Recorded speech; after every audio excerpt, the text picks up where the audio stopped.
ګرانو کتونکو د افغان شیرپا ویلفیر فاونډیشن د خپل وس مطابق د دغه بېوسه خلکو سره دا جاري ساتلي. بیا څویم ځل دی شو؟ څویم ځل دی شو؟ دا څلورم ځل دی. څه 200 روپۍ هم راکړه؟ ما غوړي پې خوشحالې؟ الله یې کامیاب کړه، خدای ډېر تېر درکړه. ښه. کپړې دې مو شوې، پیزار د بچو شو، څویم ځل دی دی؟ دویم. روژه ښه تېره شوه؟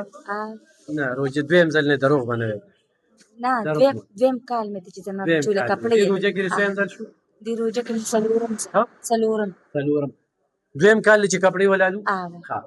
تا مر څه وکړل؟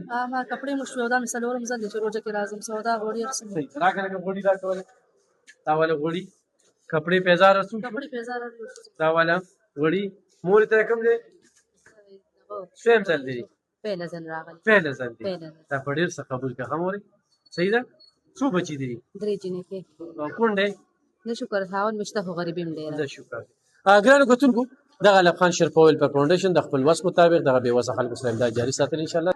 کتونکو دغه سلسله افغان شیرپا ویلفیر فاونډیشن کپړې پیزار ورسره دوه ګوتې غوړي د خپل وس مطابق چې کوم دی خلکو ته هم ورکړل. انشاءالله د سلسله مخ په وړاندې بوځو، الله دې قبول کړي او الله دې هغه دوبیا والا رول ډېره ګټه دې ورکړي.